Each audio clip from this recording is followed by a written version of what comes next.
Morning, everyone. Morning. Everybody ready for the weekend?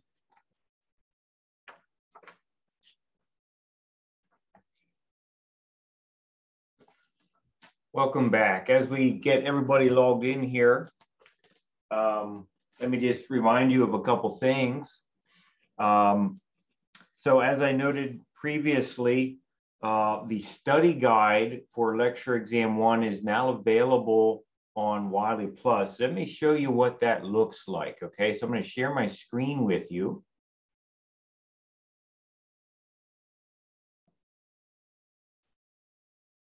Okay, bring that up here.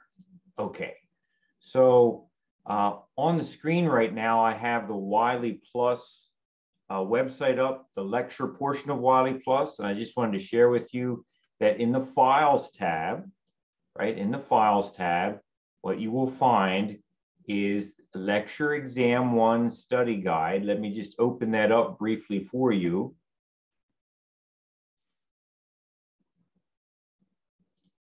Okay, so here is the Lecture Exam 1 Study Guide. Let me boost it up a little bit so you can see it better. So what the study guide has is a list of vocabulary terms that you can anticipate will be on the exam, okay? And let me highlight a couple statements down here, right? The list of terms that I give you, it is representative of 50% of the total vocab terms that I will actually test you on, okay? So I give you 50% of the vocab that will definitely be on the exam. And you have to think about another 50% from other boldface words, italicized words that might be on the exam, okay? And you should also appreciate that these vocab terms, they represent the answer to a question you might have on the exam, or the vocab term represents the topic that you have to understand in order to answer a question, okay? So for example, here's a vocab term. Number 5 is pH. So the literal word pH might be an answer to a question on your exam, or something related to the concept of pH might be something you have to answer. And so in other words, if I'm talking about pH, maybe the question is about acids and bases. You see what I'm saying? So the vocab word is the answer to an exam question, or it points you to a topic that will be tested on the exam, okay? Any questions so far? All right, below the vocab list, I give you a number of essays that you'll need to prepare for, okay? And so typically the way I do every exam is there's typically one essay question for every chapter that we've covered. So we've covered 4 chapters, right? We're on chapter 4 at this time. So there are in fact 4 essay questions, right? Essay 1 is actually from chapter 1. Essay 2 is from chapter 2, the chemistry chapter. Essay 3 is from chapter 3, and the topic is protein production and transport. And chapter 4, our current chapter, is going to be a tissue matching activity, okay?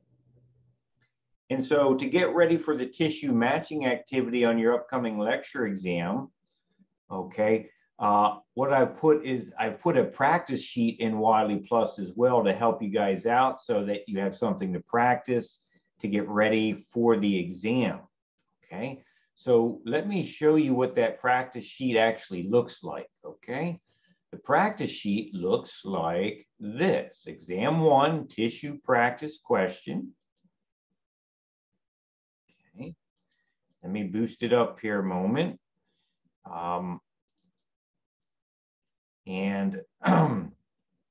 The idea here is that I'm going to give you a number of statements like bind, support, contains elongated cells that generate force. So I'm going to give you a bunch of statements, and then you're going to have to tell me which category of tissue the statement is most appropriately associated with. So you would use letter E for epithelial tissue, letter C for connective tissue, letter M for muscle tissue, and letter N for nervous tissue. And on your practice sheet, I have given you the answers. They are printed upside down intentionally because I want you to try to answer these questions yourself. But then later you can go back and check your responses just by turning the page upside down, okay? All right, do you have any questions about where the lecture exam 1 study guide materials are or how to access them?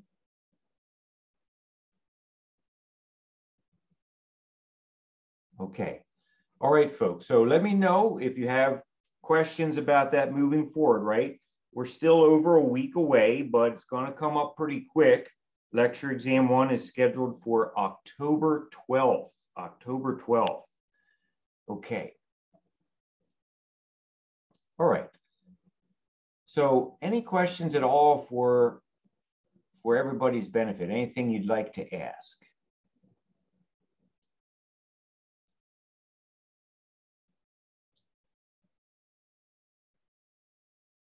Okay. All right, folks. So we're going to start. We're going to continue our note taking in chapter 4 today. At the end of last class, we were looking at figure 4.5. Figure 4.5. And we were talking about various characteristics that you could use to categorize epithelial tissue. And the two major categories we put in your notes were the layering and the cell shape. Okay, that's where we finished. So any questions from that previous conversation? Okay, so what we're going to do next is start taking a tour through some of the tissues, okay? It will quickly become obvious that I cannot spend class time literally in every subtype of tissue. You're going to have to spend private study time going through this and making notes, okay? However, let's take a tour. If you have your textbook up on your computer, or if you've purchased a physical book, okay, have that out and available so you can look at it. Let's just take a quick tour through how chapter 4 is organized. So I would ask you to turn to table 4.1. Table 4.1, and notice that the heading of table 4.1 is epithelial tissue, surface epithelium. Epithelial tissue, surface epithelium. Okay. And so, so for my book, it's page 117. The first thing there is letter A, simple squamous epithelium. Turn the page and you get to letter B, simple cuboidal epithelium. Letter C, non-ciliated, simple columnar epithelium. The next page, letter D, ciliated, simple columnar epithelium. You can see that there's quite a few subtypes of epithelial tissues. Letter E, non-ciliated, pseudostratified columnar epithelium. Turn the page. Letter F, ciliated, pseudostratified columnar epithelium. Letter G, stratified, squamous epithelium. Turn the page. Letter H, stratified, cuboidal epithelium. Letter I, stratified, columnar epithelium. Letter J, urothelium, which is transitional epithelium. Okay, folks, all of those A through J are various subtypes of epithelium that form surfaces at different parts of the anatomy of your body. Are you going to have to be capable of visually identifying photographs of these tissues on your lecture exam?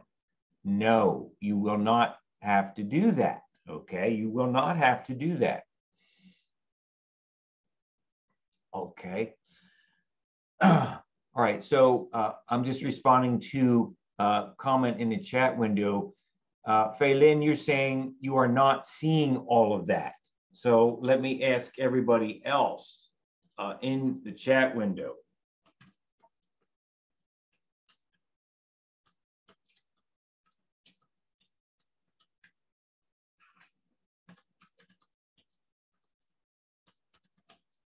In the chat window, do you see epitheliums A through J in table 4.1 in your textbook? Okay. Thank you, Rebecca, for the page number. That might be helpful to Feilin. So Feilin, if you're truly not seeing these, if there's some kind of issue with your materials, you know, let's talk after class today and make sure that we can get you on track, okay? I just made a mistake. I was looking at figure 4.1, not table 4.1. Okay, Feilin, that's fine. You know, that's just part of the learning experience, so no problem. Okay, so let me reiterate.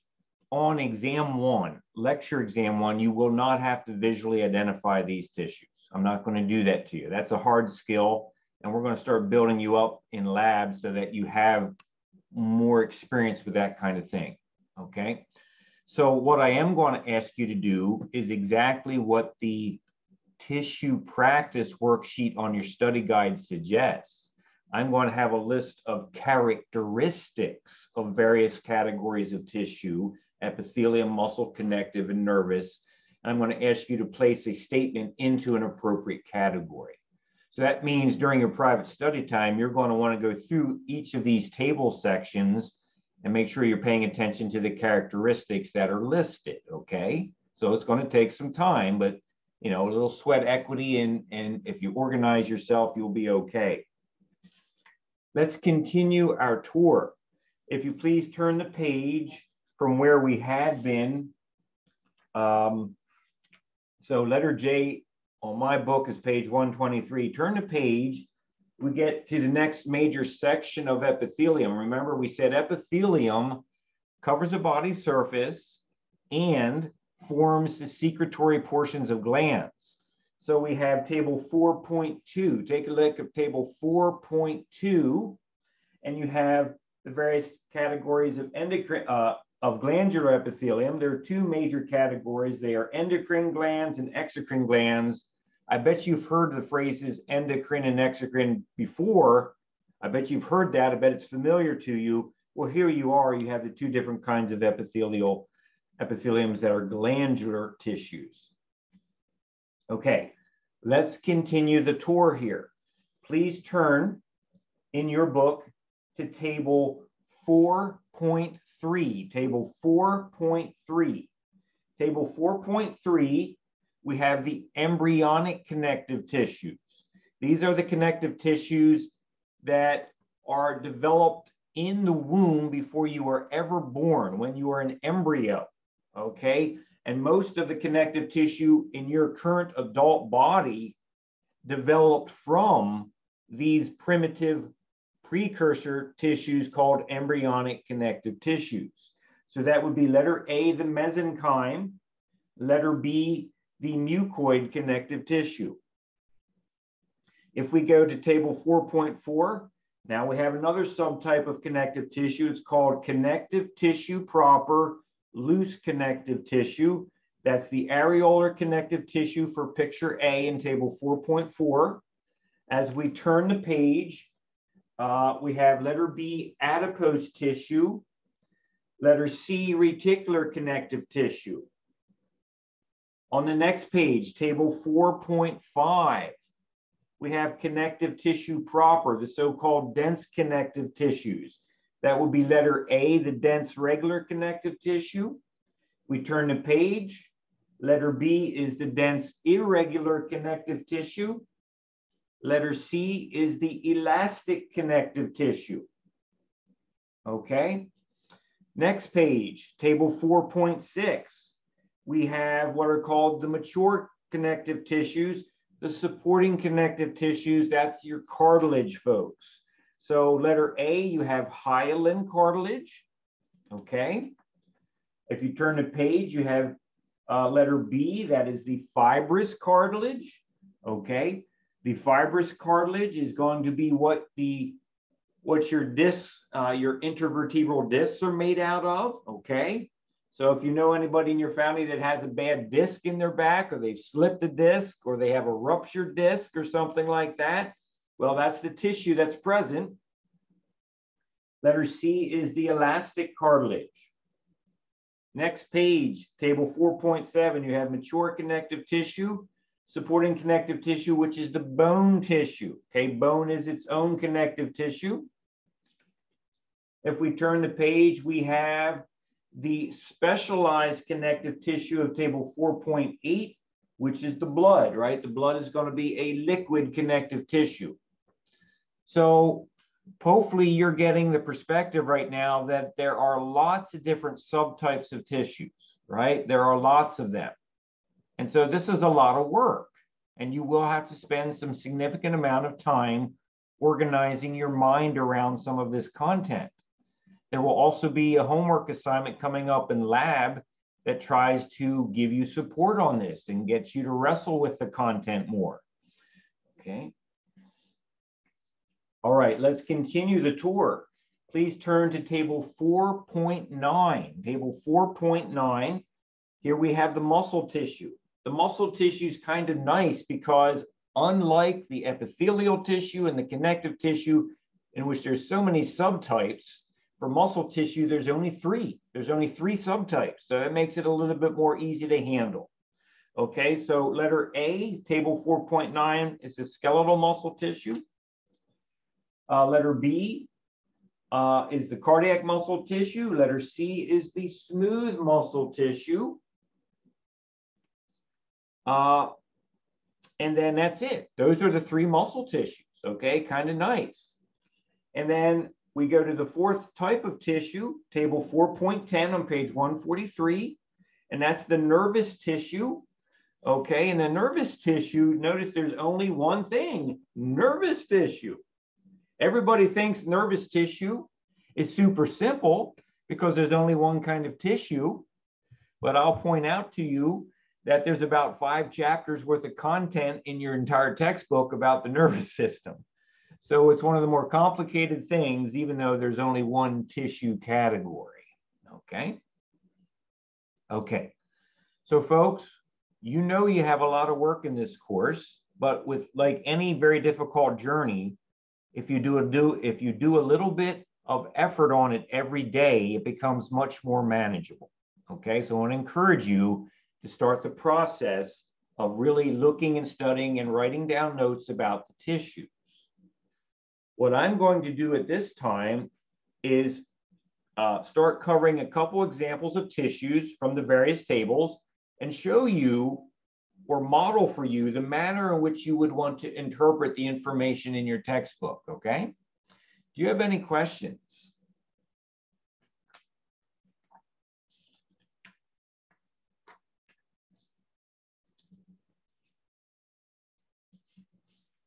Okay. All right, folks. So what we're going to do here is look at an example of a epithelium, okay?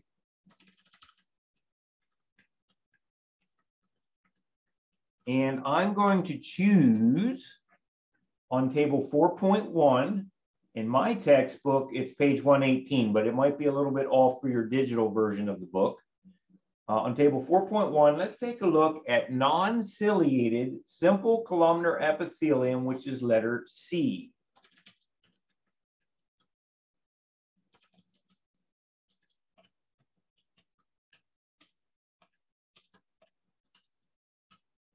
Okay, non-ciliated simple columnar epithelium, letter C. Okay, so this is table 4.1, letter C.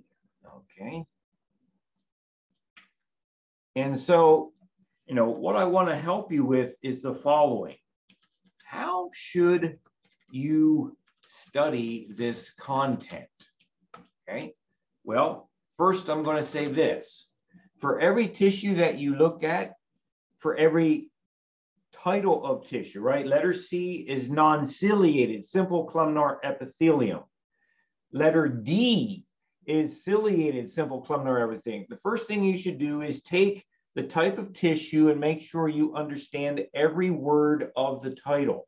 Make sure you understand every word of the title. Okay, so take the name or title of the tissue and break down or define every word.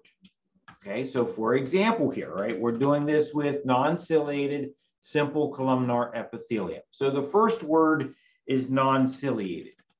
Okay, non-ciliated means exactly what it says. There is no cilia. There is no cilia associated with this tissue. Okay, no cilia present. Now this begs a question. If there's no cilia present, if you don't know what cilia are, you think you should be looking that up? If you don't know what cilia are, do you think you should be looking that up? Well, obviously the answer is yes, right? Okay, so what is cilia? Okay, can somebody give us, type into the chat window, and if you just want to look this straight out of your book, out of your glossary, whatever you want to do, what is cilia, folks? Please type into the chat window, what is cilia?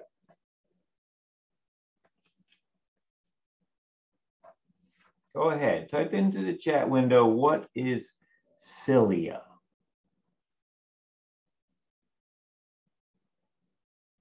Okay, I've actually gone back to the textbook glossary. I'm staring at the definition of cilia right now. Can you do that? Can you go back to your textbook glossary and get that definition?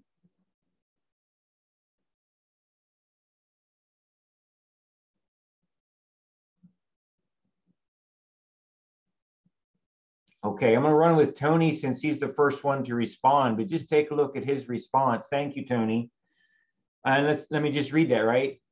Cilia is a hair or hair-like process projecting from a cell that may be used to move the entire cell or to move substances along the surface of the cell, right? You have a lot of cilia. You have a lot of cilia in your bronchioles of your respiratory tract, okay, that helps move particulate matter along and out of the lungs. This particular tissue we're looking at right now does not have any cilia, okay? But now you know what cilia is, okay? So let's just put down that definition in your notes. I'm going to copy that right out of Tony's text there, okay? There it is. A hair or hair-like process projecting from a cell that may be used to move the entire cell or to move substances along the surface of the cell, okay? So my point is, you take every word in the title of the tissue and you break it down. And if that word is suggesting something that you don't know about, you should look it up, right? Non-ciliated. This tissue has no cilia.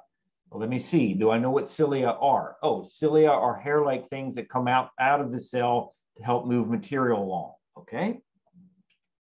Next, we have the term simple, okay? Simple goes back to our conversation last time. So simple means we have one layer of cells, one layer of cells.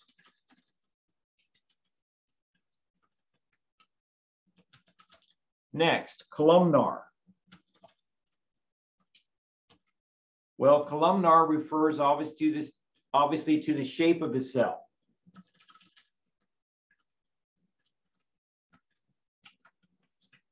And epithelium.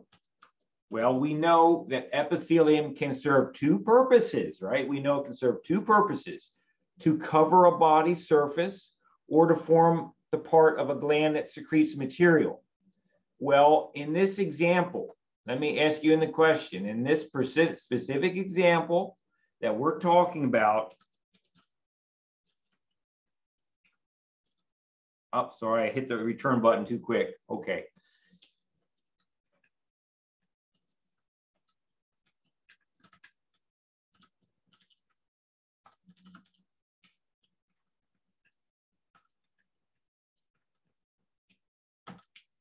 In this example, is this epithelium covering a surface or secreting material?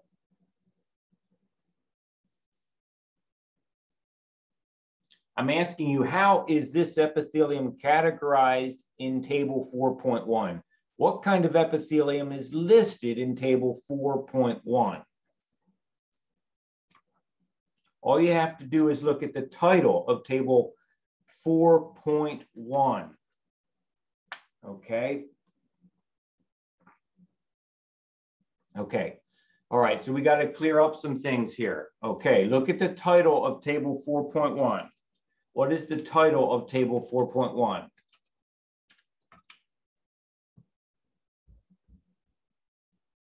It's covering epithelium, covering surface. Okay.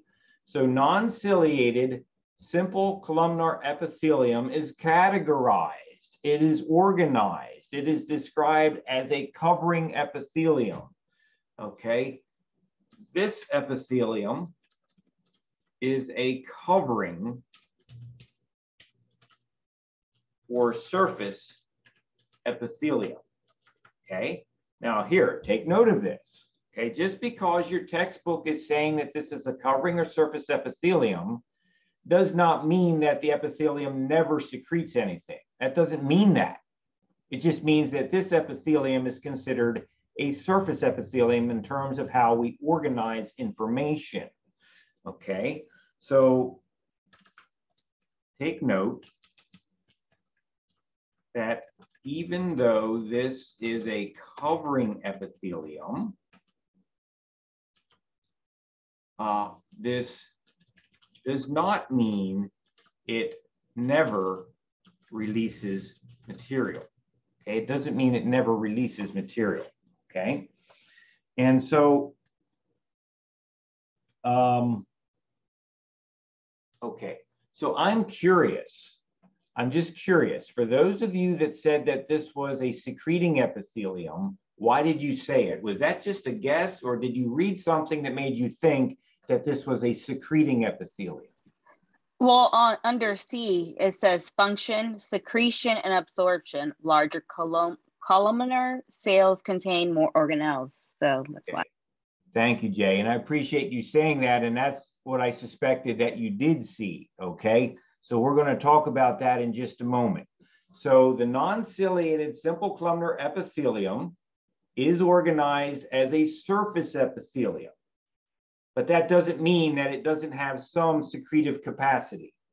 It's just not, it is just not part of a gland. You see the difference? It's not part of a gland, not part of a gland, okay? So maybe I should say that in your notes. Take note that even though this is a covering epithelium, this does not mean it never releases material, but this epithelium is not part of glandular epithelium. Okay, this is not part of glandular epithelium. Okay, thank you, Jay, for pointing that out. You confirmed what I thought students were probably looking at. Okay, we'll talk about that secretion in just a little bit. Okay, so that's my first point of advice, is that you break down the words in the title of the tissue. Take every word, list it out, define it, make sure you know what it is. Next, you want to take, and obviously you want to visually observe the photograph. Number 2.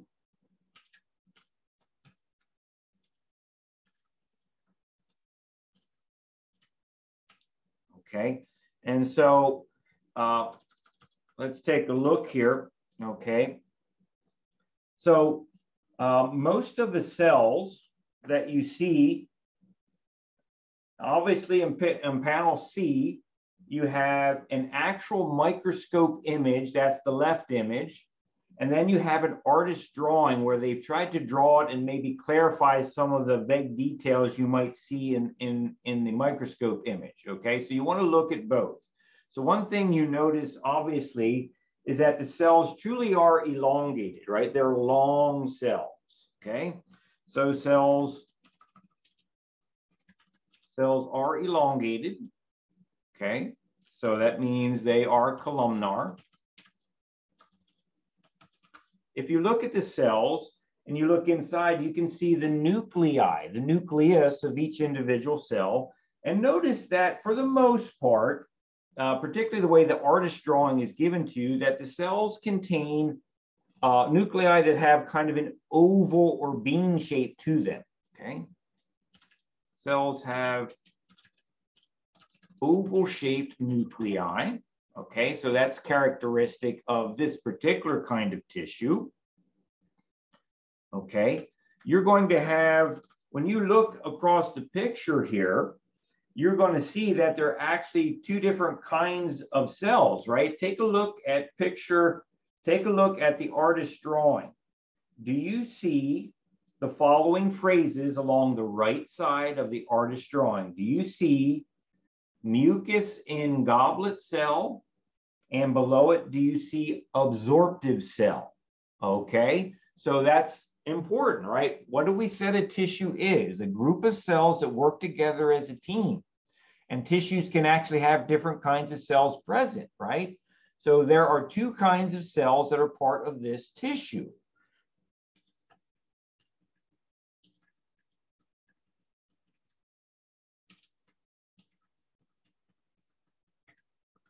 So let's list them out, okay? First we have, and I'm going to take the absorptive cells first, okay? The absorptive cells,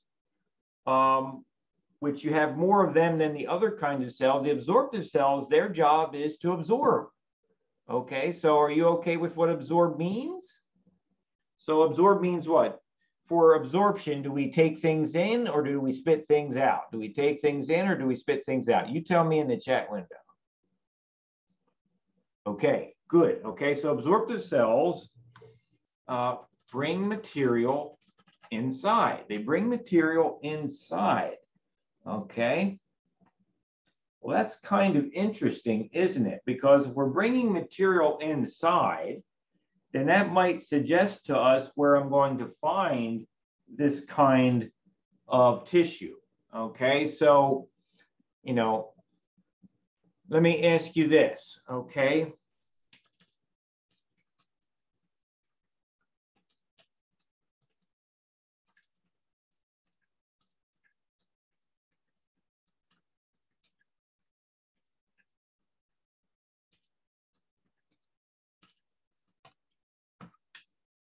If this material is good at bringing material inside, does it make sense that maybe this tissue is part of your digestive system? Because you eat food, you break it down somewhat in your stomach, and then what do? Let me ask you this.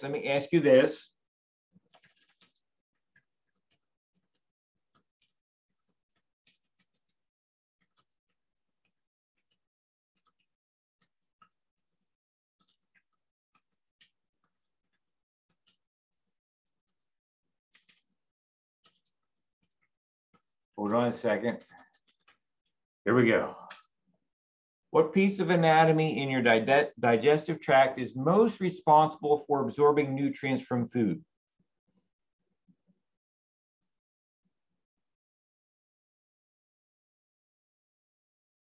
Okay, good job, Christian, Rebecca, Carissa. Yeah, it's the intestines, and even more precisely, it's the small intestine. Okay, so let's look at the location of this cilia as listed in table 4.1. I'm just going to read right out of your book. Doesn't it say location? It lines the digestive canal from the stomach to the anus. From the stomach to the anus. Well, let's see. What is in between the stomach and the anus? Isn't it the small intestine and the large intestine? Okay, so what I'm saying is what the cells are doing might be suggestive of where in the body you're going to actually find this type of tissue. And so you should pay attention to the words and think about it. Okay, based on this function, where would I expect this tissue to be found? Okay. So, question. Based on this function, absorption, where do I expect this tissue to be found? Okay, and then you might make a guess, and then you can go to your book and look and see if your guess is right. And obviously, if it's right, fantastic. Obviously, if it's wrong, well, then pay attention to what the book is telling you and think about it, okay? So the digestive system. Okay, so that's the first kind of cell that's part of this tissue. The other kind of cell is the goblet cells, okay? I like goblet cells because we're coming up on Halloween. I mean, we're a month away, but we're coming up on Halloween and it kind of sounds like goblin, but it's not goblin, it's goblet, okay? It's not a goblin cell, it's a goblet cell, okay? So we have goblet cells, okay? And as you can see there, goblet cells are cells that manufacture, and then here's the next word that many of you were focusing on. Goblet cells manufacture and secrete mucus. Oh, mucus is a magnificent substance, is it not? Okay, so goblet cells manufacture and secrete mucus. And in terms of the digestive system, let me ask you another question in the chat window.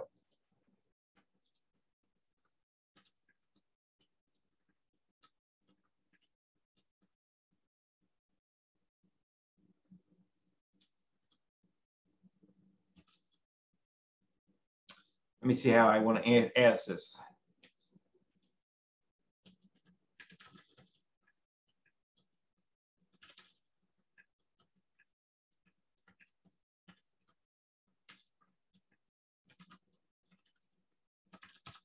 Here we go.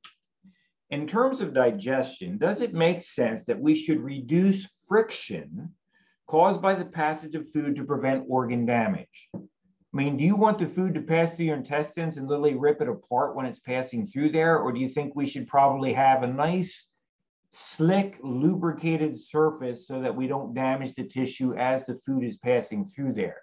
Doesn't it make sense that we want to reduce the friction, that there should be a nice lubricating material? Well, guess what, folks? A lot of that lubrication comes from the mucus that is secreted from the goblet cells. That's their job, to release mucus that lubricates the inner surface of the small intestine, large intestine, and helps reduce friction so we don't damage these tissues and organs as material is passing through it. Okay.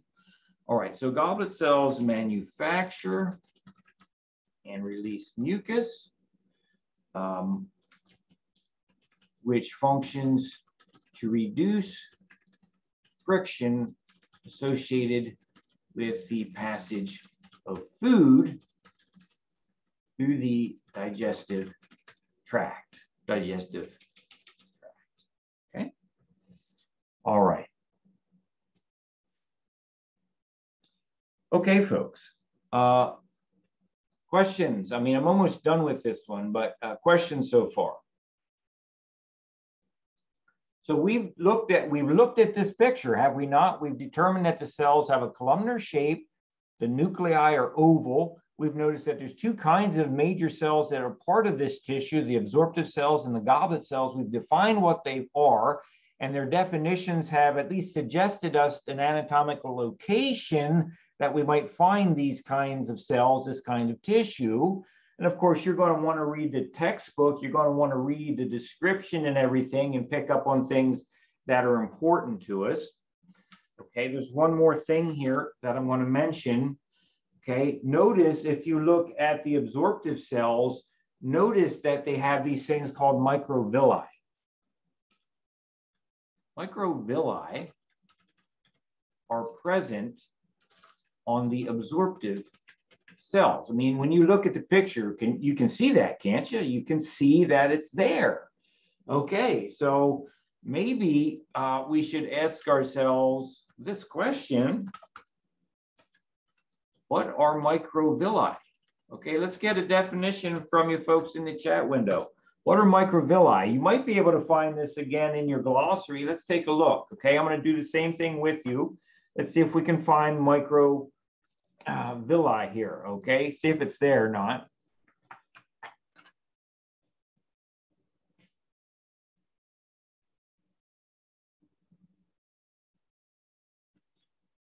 Okay, so I'm back in the glossary and I don't see the term microvilli, but I do see microvillus border. If you're back in your glossary, do you see microvillus border? Let me just read this out of your book. A microvillus border is a fuzzy line composed of microvilli which are projections of the plasma membrane of absorptive cells in the small intestine of the digestive canal. Okay, so microvilli, how should we define this? Microvilli are cytoplasmic finger-like extensions of absorptive cells. Finger-like extensions of absorptive cells. Their purpose is to increase the surface area available for absorption.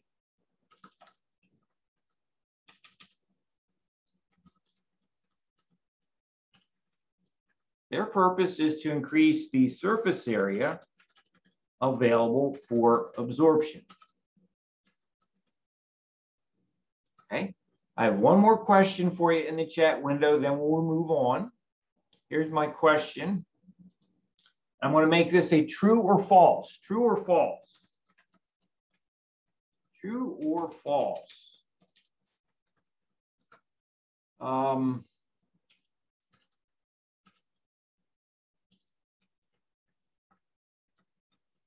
Here we go. True or false? Microvilli and cilia are the same thing.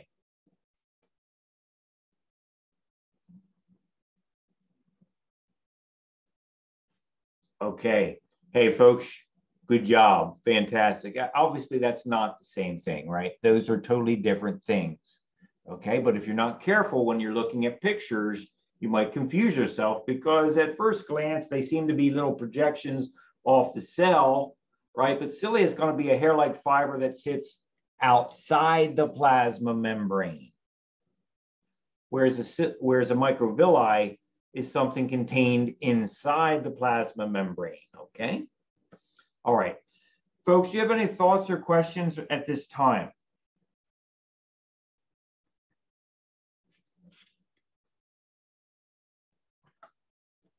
Okay, so, is this going to take a while for you to go through all the tissues in your book? Yeah, it's going to take a while. I'm sorry. I don't know why Mother Nature had to make it this darn complicated, but it is, okay? All right. Okay, so let's keep rolling here. I just want to define the glandular epithelium and get that into your notes for you. So I'm jumping at this time to table 4.2.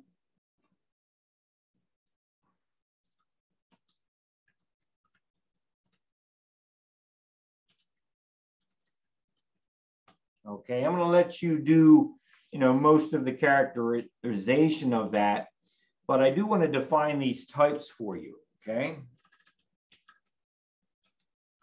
And first we have endocrine glands, okay, endocrine glands. Okay, endocrine glands, and this is something you're going to get in AMP2 because you're going to do the endocrine system as a chapter in AMP2, okay? But I think it's helpful for you to begin thinking about this. Endocrine glands are glands that release hormones. Now, hormones can be made of proteins, hormones can be made of lipids, okay? But at any rate, endocrine glands release hormones that eventually diffuse into the bloodstream. That's what defines an endocrine gland as being an endocrine gland, that the material they release accesses the bloodstream, okay? These glands manufacture and release hormones, which can be made of proteins or lipids, which eventually diffuse into the bloodstream. Okay, think about that. If the hormone gets into the bloodstream, doesn't that mean in the next moment of time when your heart goes contract, that hormone will be spread through your blood system and that circulatory system all throughout your body very rapidly?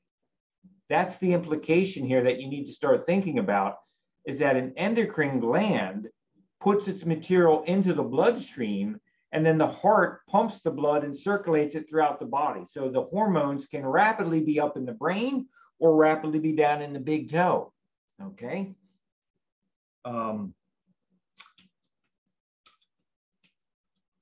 pumping of the heart ensures that the hormone will be rapidly distributed throughout your body. I'll say it like that. Pumping of the heart ensures that the hormone will be rapidly distributed throughout the body. Okay. Now, obviously, we're aware that there's other kinds of glands, and I'm thinking about, things like your sweat glands or the earwax glands in your inner ear that make your earwax. Okay, these are exocrine glands, which obviously contain exocrine tissue. And exocrine glands, they release materials that empty onto the surface of the body. Think about your sweat glands in your armpit, right? You get too warm, you're outside working, you get too warm, you produce some sweat, and that sweat goes onto the surface of your body. In your ears make earwax, which is actually called cerumen, and that goes into your ear. Okay, we have salivary glands in our mouth, right? That produces the components that mix together to form our saliva, which allows us to break down and soften up the foods that we put into our mouth. Okay. All right, so exocrine glands secrete their products onto a body surface, like the skin as an example. The hallmark of the exocrine gland is that the material secreted never accesses the bloodstream. The material secreted never accesses the bloodstream.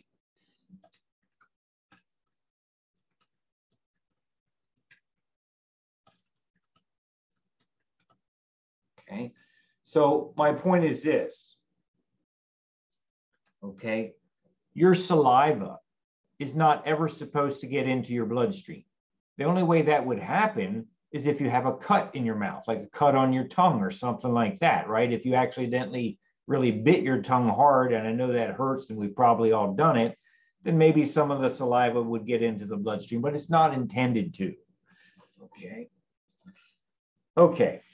All right, folks. So I'm going to move on to connective tissues. Okay, any questions right now? All right. Okay, I'm sorry there's so much, and Mother Nature is kind of a mean person, right? She made the body so complicated that our books have to be so thick, but it is what it is. Okay. Let me talk about some general features of connective tissues. Connective tissue begins on page 127 in my book. Okay, and the first figure that I'll be looking at is figure 4.8.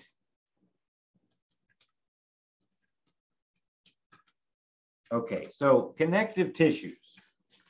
Connective tissues are made, connective tissue is a little bit of an oddball in terms of tissues. It might be of interest to you to know that all four tissues obviously are made of cells. We know that. Connective tissue is not just made of cells. It's made of cells and things that we call extracellular matrix, okay? Of the four tissue categories, connective tissue is the only tissue that is made of cells and extracellular matrix. Okay, we will define what extracellular matrix is later on in our time here together. So just hang tight on that, okay?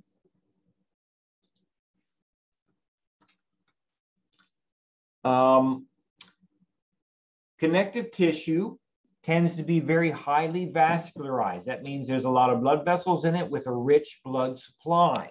Okay, connective tissues tend to be highly vascularized, okay, meaning many blood vessels with a large blood volume running through the tissue. Okay, There would be some exceptions to that. Okay. The most notable exceptions are things like cartilage, and tendons. Okay, cartilage and tendons are not highly vascularized. Now, think about your earlobe, right? Think about your earlobe. You can puncture your earlobe without getting a lot of blood there. Okay, it's not highly vascularized. So cartilage and tendons are types of connective structures with connective tissue that's not highly vascularized. And that way, if you damage a tendon in your body, okay, so your rotator cuff, okay, your rotator cuff in your shoulder. Your rotator cuff is actually a group of 6 different tendons. If you damage those tendons, you know, like Major League Baseball pitchers often do, it can take a really long time to heal. And one of the reasons it takes a long time to heal is that there's not a rich blood supply to provide nutrients for the tissue to actually heal itself and recover. Okay, so cartilage and tendons do not have a rich blood supply and can take a long time to heal when they are damaged. Okay, all right, so number 3 here, you know that connective tissue, generally speaking, does not cover body surfaces. That's the job of epithelium. And you know that connective tissue does have nerve endings. Okay. So those are 4 general features of connective tissues, and we have to be a little bit aware of exceptions, right? There's always the fine print of the commercial. There's always the fine print of the ad. Let's talk about the kinds of cells that you're going to find in connective tissue. Let's take a look at figure 4.8. Types of connective tissue cells, okay? So this is sort of a laundry list of various kinds of cells that we might find, okay? I am not telling you that every kind of cell is present in every location of connective tissue, okay? That's not what we're telling you.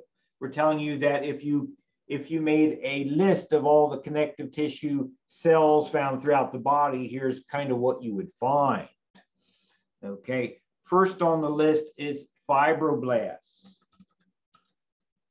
Fibroblasts, just put an eyeball on them. Fibroblasts are in the top center of figure 4.8. Fibroblasts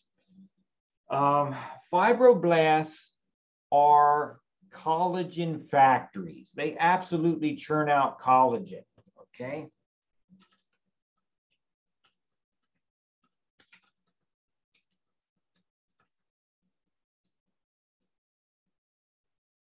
Okay. Okay, I'd like to get some folks into the game here in terms of answering a question or two. Okay, Mark Yan. Mark, could I have you unmute your microphone and say hi to us? Hello. Hi, Mark. How are you doing today? Good, you? Okay, thank you. Hey, Mark, that word collagen, what category of organic macromolecule does it belong to? Is it a carbohydrate, a lipid, a protein, or a nucleic acid? I believe it's a protein, but I could be wrong. No, you're absolutely right, Mark. That was a good job. Let's give you one more question, see how you do with it. Okay, so Mark, if fibroblast cells have the capability to manufacture collagen protein, what does that imply must be present in the cell's DNA?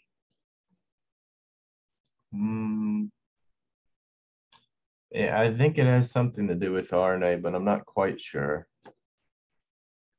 Well, okay, Mark, you would not be wrong. You're not quite getting at what I'm fishing for. Would you like to amend your answer? I'm probably not gonna get it right. Okay, all right. I'm struggling to keep up in the book right now, following along. I understand. This is Learning A&P is kind of like drinking from a fire hose, isn't it? I mean, it's pretty rough. So hang in there, okay? Thanks, Mark, for your participation today. Thank you. Okay, so let's put down some of these questions, okay? What category of organic macromolecule is collagen a part of? Mark answered that beautifully. This is a protein, okay? In fact, folks, collagen is the most abundant protein in all of your entire body. You will find more collagen than any other kind of protein, okay? Protein. Collagen is the most abundant protein in the body, okay? The next question was, if fibroblasts have the ability to make collagen, what does that imply about the cell's DNA? Can anybody answer that? Anyone want to take a stab at that? If you want to unmute your microphone, take a stab, go for it.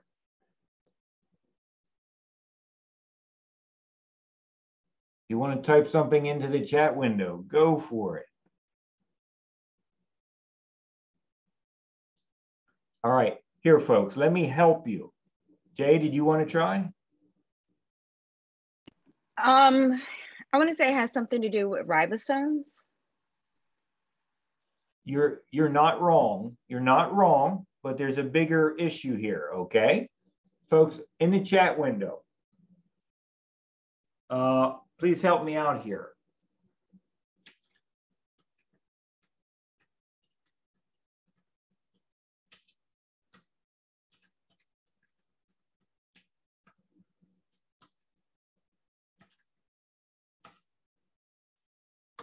If you see smoke, this usually means there is a blank somewhere. Okay, good job. Fire, right? If you see smoke, there's probably a fire somewhere. The question I'm asking you is the same kind of question about biology. If you see a protein, that tells you something about the cell's DNA. What does it tell you? If you see a protein, that means the cell has a gene to make that protein. That means the cell has a gene to make that protein, okay? A gene to manufacture that protein is present in the cell, okay?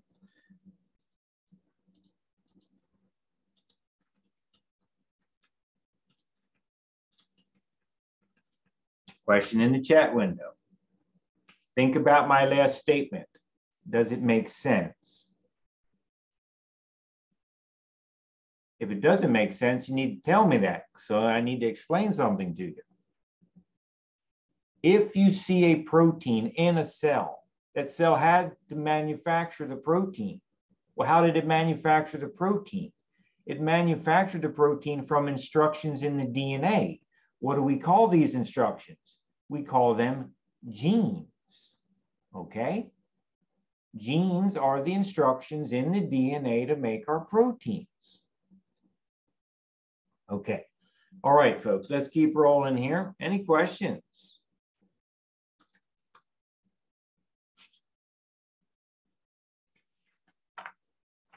Okay. Let me put some more into your notes. Macrophages. Okay, macrophages. Macrophages are along the left side of figure 4.8. A macrophage is a type of white blood cell that has phagocytic ability.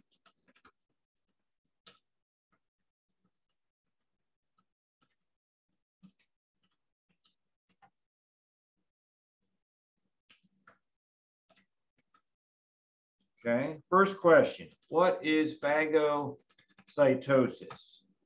Okay. Josie, could you unmute your microphone and talk to us? Hi. Hi, Josie. Hey, Josie, do you have any idea what phagocytosis is? Let me see if I can find it.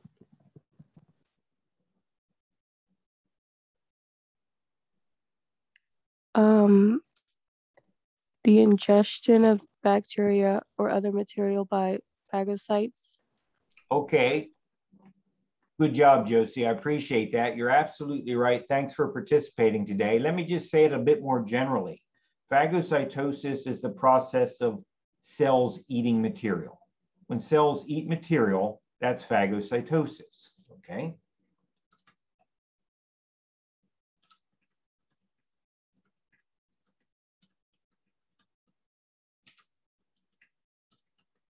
Okay, the process of cells eating material like bacteria, okay? Macrophages are a type of white blood cell that have this ability. So the macrophage can sometimes be called a type of phagocyte because it can do this. It can eat things. It can eat bacteria. Well, why would the cell do that? To defend the body, right? If you have a bacterium in the body that might make you sick, you want your macrophages to eat it up, right? And defend you, okay? So, you know, okay. Let's see, what should I say here? Okay, macrophages are part of your body's natural defenses. I'm talking about the immune system. Okay. All right. Question in the chat window. Question in the chat window.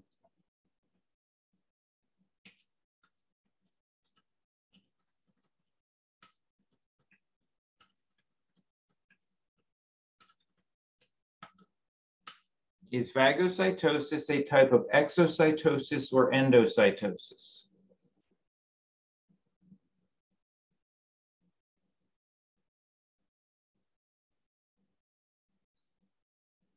Good job, Christian. Good job, everybody there, right? It is endo, right? It's a type of endo. We're bringing it in. Good job. Okay. So those are macrophages, and you're going to find them in connective tissue.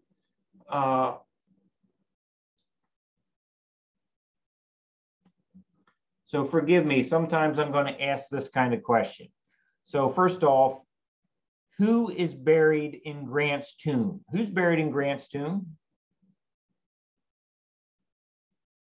It's Grant, right, Jay? I see you. I see you. I'm reading your lips right now. It's Grant. Grant is buried in Grant's tomb. So what kind of substance do I find macrophages floating in? What kind of substance do I find macrophages floating in?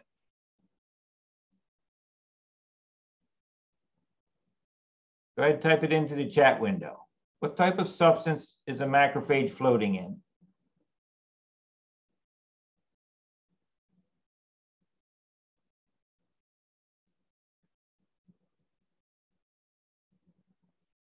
Yeah, it's going to be in your blood, in the plasma. That's right. It's going to be in the blood plasma, right? Because it's a white blood cell. It's going to be in the blood. And that's my point. You associate the macrophage with blood, and blood is a connective tissue. It's a liquid connective tissue. Okay.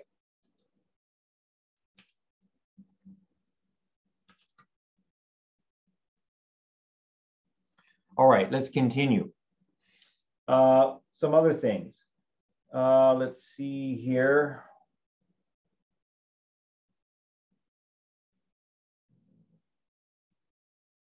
Okay. I'm just trying to see which ones I want to give you here. All right, let's talk about mast cells.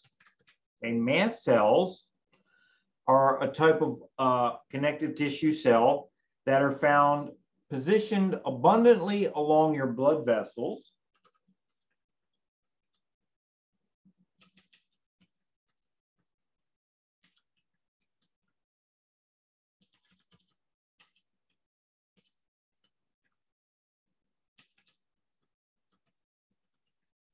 Okay, so they kind of hang out along the interior surface of your blood vessels.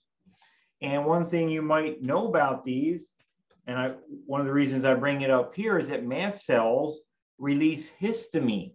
They release histamine at times of inflammation. Mast cells release histamine, which is one of the things that is released during the inflammatory process. Well, why would that happen? Well, here you go. Maybe you fall down and you scrape your arm hard and you get a little blood, right? That's going to create inflammation. You've damaged blood vessels. So mast cells are going to release histamine. Okay, so mast cells release histamine when tissue is damaged. Okay, so question here, I'll put it in your notes. What does histamine do to blood vessels? What does histamine do to blood vessels? Anybody know?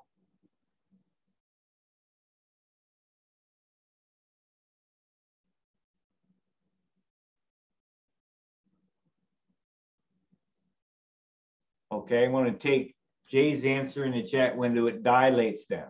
And dilate is a fancy word for meaning widen or open them up, okay? So histamine, what does it do to blood vessels? It dilates, means it widens the blood vessel. Okay, all right. Tony, please unmute your microphone and say hi to us. Hello. Hi, Tony. Please speak up for us. You're doing okay. Tony, how is it beneficial that a blood vessel widen when there's been tissue damage? I want to say it's let I guess the white blood cells transfer over. Okay, you know what? That's really not a bad response at all, Tony, because if we've damaged our arm, let's say, by scraping it, we've opened a wound, and that's going to allow microorganisms in, like bacteria and things that might cause us harm. So by opening up the blood vessel and expanding our circulation into that space, we can bring a variety of defender cells, white blood cells, into that space and try to eat up the bacteria before it causes us an infection. That was a good answer, Tony. Thanks for participating today. You did a great job. Okay. All right. Okay. All right. I got to watch my time here. Okay.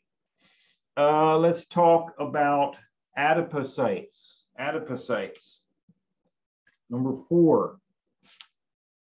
Maybe we'll make this our last one. Okay. Adipocytes are what people often think of as fat cells. They think of them as fat cells because the adipocyte is going to contain a lot of lipid content. It's going to contain a lot of triglyceride content. Cells are used to store large amounts of triglyceride, okay? And obviously, okay, you know, if we think about the adipocytes we have in our body, you know, people think about their behind, right? Their buttocks and stuff like that, you know, and they think there's a lot of cushion there. And that's true. Adipocytes do provide cushion to prevent physical trauma to internal anatomy, to cushion the impact of physical blows to the body. But there's something else here, right? If an adipocyte contains a large amount of triglyceride, then you should be aware of, when I say triglyceride, you're talking about a great deal of biochemical fuel, a great deal of biochemical energy, right? It's biochemical energy.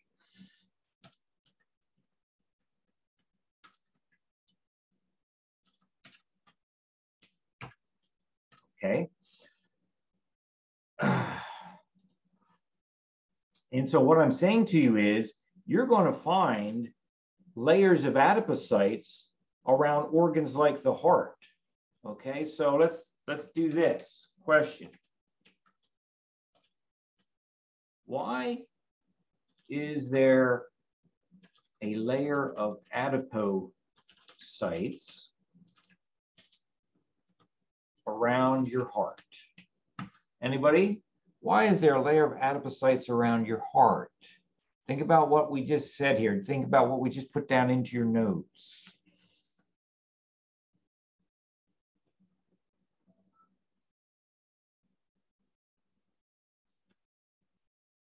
Okay, so Sierra, you say to protect it. That's true.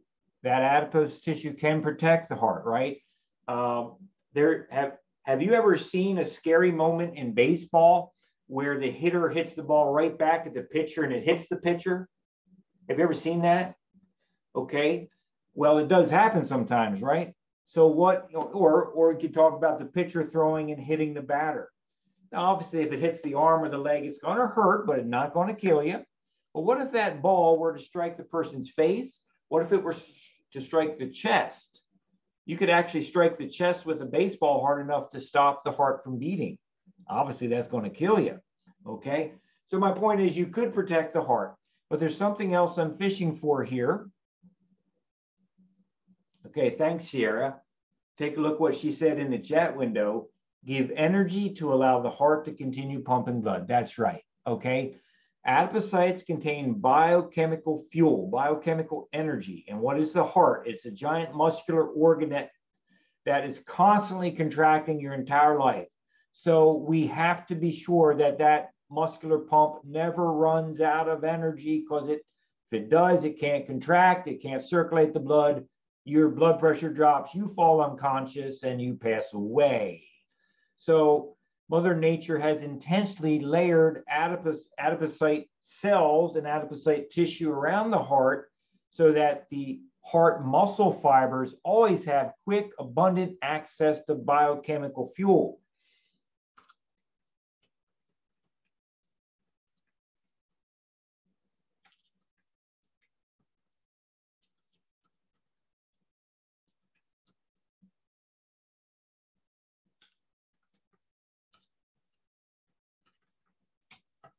Okay. Okay, folks. Well, that's 4 cells. I didn't get them all down, but like most things, I'm gonna cut and run at this moment. Okay. Do you have any questions you'd like to ask? I'd like to talk to you afterwards real quick. Okay, Jay. Let's continue here. I want to talk to you about the extracellular matrix of the connective tissue, right? We said up above here that the connective tissue is the only tissue made of cells and extracellular matrix. So let's talk about that, okay?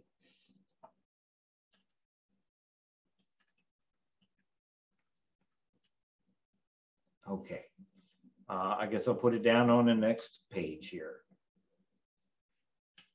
Okay, extracellular matrix. Well, what is it made of? Extracellular matrix is made of what's called ground substance and extracellular fibers. Okay, extracellular matrix is made of ground substance and extracellular fibers. Okay, so let's talk about the ground substance. Now, you do see on figure 4.8, you do see ground substance, right? It's there on the lower right corner, okay? So ground substance, okay? Ground substance refers to all the material in between connective tissue cells and the extracellular fibers, okay? This is all the material in between connective tissue cells and extracellular fibers. And I know we're just about out of time here. Hold on. Its composition, what it is made of, varies from one kind of connective tissue to another, which means that some ground substance can be very liquidy, like a fluid. Some can be semi-fluidic, you know, a little bit like a jello kind of thing. So the consistency will change based on its composition from one type of connective tissue to another. The composition, let's see this. Composition varies from liquid to jello-like. Okay, it's going to contain a lot of water and many varieties of solutes. Okay. I think I will pick up my conversation with you here next time because I am out of time. All right. So let me stop sharing here. Okay. And I will certainly hang on for Jay and anybody else. I also have office hours starting at 9:30. You're welcome to come see me.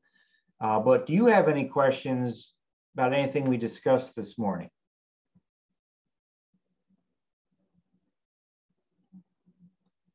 Okay, folks, have a nice weekend. Please be sure you download that study guide for lecture exam 1 and try to get started with your work on that.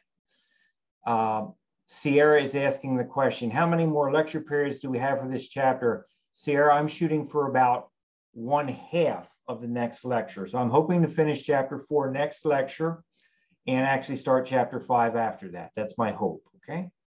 Anything else? Folks, have a great weekend. I'll see you next week.